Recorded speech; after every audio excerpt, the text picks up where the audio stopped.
Sebab itu, apa saja yang kita nak buat, mesti kaitkan diri kita dengan aku yakin, aku bersaksi tiada Tuhan melainkan Allah. Bermakna kita tidak akan putus asa kerana ada Allah. Kita tak akan sedih kerana Allah di samping kita. Kita tidak akan bimbang kerana pertolongan Allah itu sangat dekat. Dan yang paling mahal, Allah sangat sayang kita. Allah sangat sayang kita. Ini keyakinan yang harus ditunjangkan sedalam-dalamnya ke dalam hati, supaya dalam hati kita tidak lagi tertunjang kasih sayang dengan dunia, kasih sayang dengan keluarga semata-mata. Yang paling dasar kasih sayang yang nak disimpan di dalam hati ialah kasih sayangnya Allah. Umi selalu ulang, ya Allah, Engkau maha penyayang, ya Allah. Engkau maha penyayang, ya Allah. Masukkan semua rasa sayang itu untuk memenuhi jiwa ini, ya Allah. Ini doa yang nak kita angkat, kita masa kita bermunajat dengan Allah. Engkau maha penyayang, ya Allah. Kita tahu kalau orang penyayang, diserahkan seluruhnya untuk kita. Kalau kita jadi anak yang paling disayang, kita jadi mata dan telinga mak kita. Kalau kita jadi pekerja yang disayang, perhatian majikan tetap terus kepada kita. Tapi sayang, kita jarang-jarang diajar bahawa Allah itu sangat penyayang. Maka tidak ada orang yang sanggup meninggalkan orang yang disayang, orang yang menyayangi kita. Kita tidak akan sanggup abaikan orang yang sayang kita. Kita tidak akan lawan dan sakitkan hati orang yang sayang kita. Ini roh yang nak dimasukkan ke dalam diri kita, ke dalam hati kita, ke dalam urat saraf kita, ke dalam darah kita yang mengalir dalam tubuh. Bahawa Allah sangat sayang kita. Melebihi semua sayang yang ada di dunia ini. Kalau kita dapat hadiah ini, ya sebab itu minta dengan Allah. Ya Allah, penuhkan hatiku ini dengan cinta-Mu. Penuhkan hati ini untuk mencintai-Mu, ya Allah. Untuk menyayangi-Mu, ya Allah, lebih dari segala-galanya, ya Allah. Sebab itu sekali lagi, dua kalimah ini tidak sekadar untuk jadi gula-gula di bibir. Dia harus jadi topeng kita. Dia harus jadi senjata kita. Dia harus jadi karakter kita. Supaya ayat ini benar-benar bermakna buat kita. Sehingga bukan saja makhluk di dunia mengakui bahawa kita menggunakan, memakai, menghidupkan dua kalimah syahadah ini dalam kehidupan. Tetapi diakui kamu benar, kata penghuni-penghuni di langit. Kita takut-takut dunia kata benar, tapi umat hamba Allah, makhluk di langit kata kamu tidak benar. Sayang kamu pura-pura, sayang kamu palsu, sayang kamu bermusim. Sayang kamu di bibir, tidak ada di hati dan tidak ada dalam adab dan akhlak kita. Maka orang yang sayang Allah, dia akan baca surat cinta Allah setiap hari. Ulang setiap kali, lagi banyak diulang, lagi dekat, lagi bahagia. Kita terbalik. Kita kata sayang Allah, tapi ayat cinta Allah kadang-kadang tidak dipegang langsung. Malah anak muda, generasi remaja kita sudah sejauh-jauhnya dari Al-Quran. Mereka sudah punya iPad, punya iPod untuk ditatap setiap saat di mana saja. Mereka tidak akan pegang Quran. Mereka tidak akan sayang ayat cinta Allah. Jika kita tidak bimbing, jika kita tidak asuh, jika kita tidak jadi contoh. Cuba semak dalam CD kereta kita, ada CD apa? Mana lebih banyak CD yang nak dekatkan kita dengan Allah atau CD yang nak jauhkan kita dari Allah? Nak memabukkan kita dengan dunia atau nak memabukkan kita dengan akhirat? Maya banyak kalau tak cukup TV di rumah. Dalam kereta pasang TV. Kononnya tidak up to date kalau kereta tak ada TV. Tak canggih.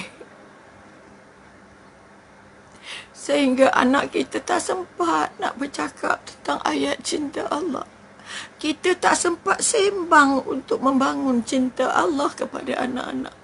Sehingga anak tidak merasa seluruh anggota ini adalah tanda cintanya Allah pada kita.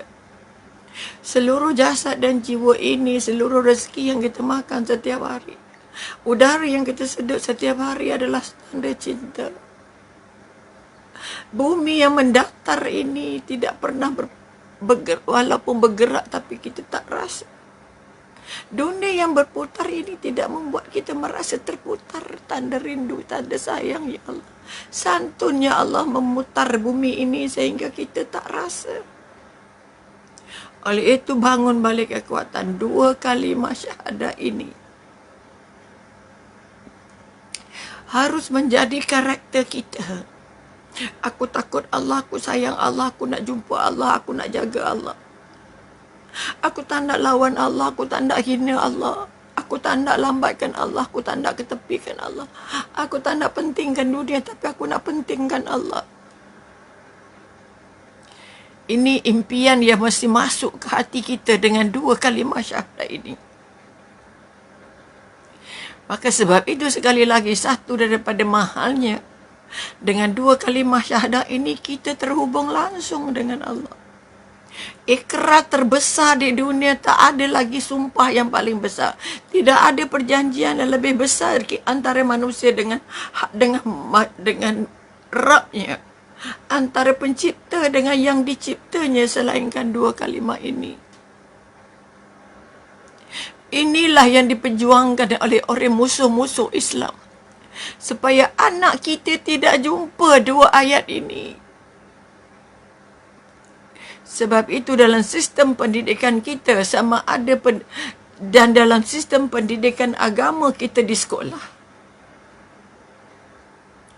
tidak pernah dimulakan dengan mengkaji 2 kalimah syahadah. Bukalah buku agama di sekolah mana pun, kita akan jumpa bab pertama solat. Kita tak ada cerita bab pertama memahami 2 kalimah syahadah. Ini sudah terjadi sejak kita merdeka.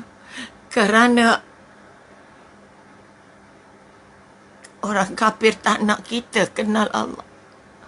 Tak nak kita cinta Allah.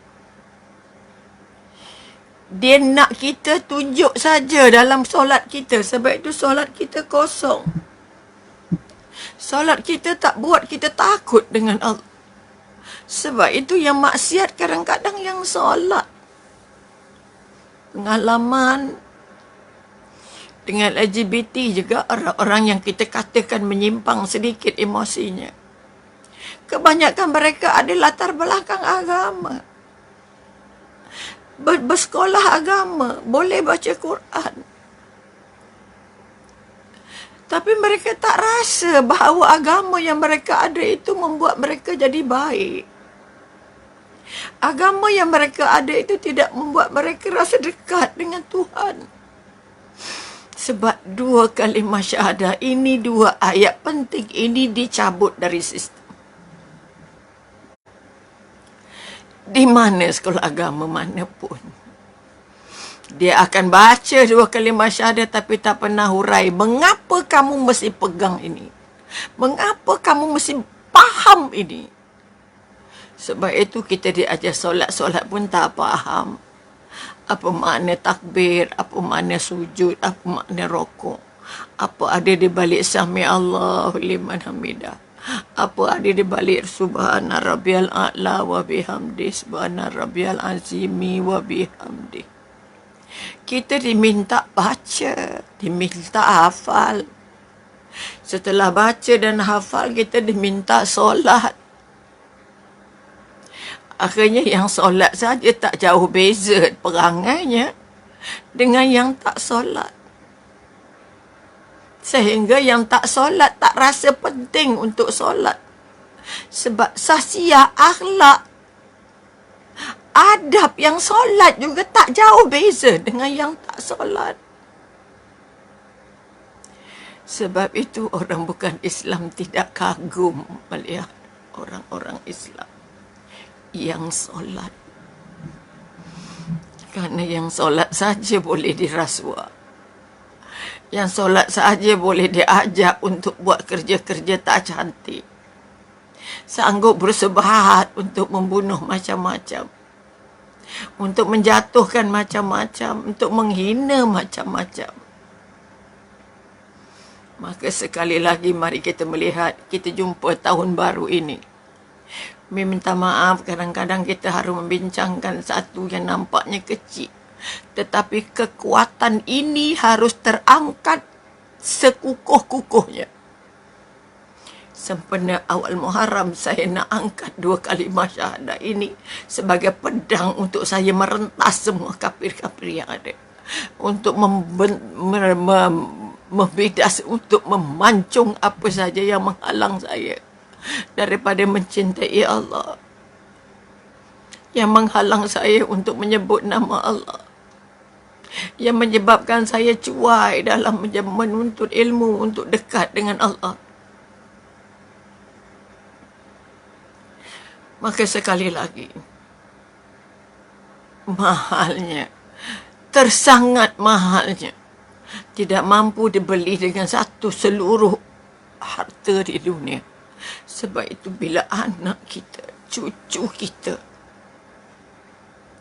tidak ada sasiah, tidak ada adab, tidak ada akhlak dengan Allah, tak ada akhlak dengan agama, tak ada akhlak dengan Al-Quran, tak sayang Allah, tak sayang Rasulullah, tak sayang Quran, tak rasa cacat, tak boleh baca Quran. Kerana mereka tidak disuburkan, kita tak jadi contoh akhlak-akhlak Al-Quran. Kita tak jadi contoh untuk sayang agama. Kita tak jadi contoh untuk takut, untuk cinta, untuk rindu dengan Allah. Kita tak ajak anak kita macam mana nak merebut, meraih kasih sayang Allah. Kita ajar anak kita cinta dunia. Kita ajar anak kita cinta markah, cinta kerja, cinta duit, cinta kekayaan. Akhirnya anak lentang pukang memburu dunia. Sehingga tidak tahu batas yang mana haram, yang mana halal, yang mana durhaka, yang mana akur. Yang mana patut, yang mana tak patut, yang mana tak wajar, yang mana tak wajar. Anak sudah tidak tahu hari ini. Maka jangan salahkan sepenuhnya generasi muda. Jangan salahkan sepenuhnya media sosial yang ada. Tapi tolong bangun di tahun baru ini untuk jadi ibu dan jadi ayah, jadi pembimbing, jadi pendidik, jadi contoh kepada anak dan keluarga kita. Bahawa saya sangat-sangat mengagumi dua kalimah syahadah ini dan nak mengangkat dua kalimah syahadah ini dalam setiap kehidupan.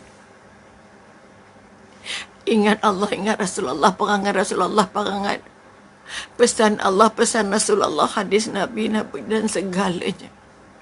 Akhlak Rasulullah kita hilang, hampir tenggelam. Hampir tak ada beza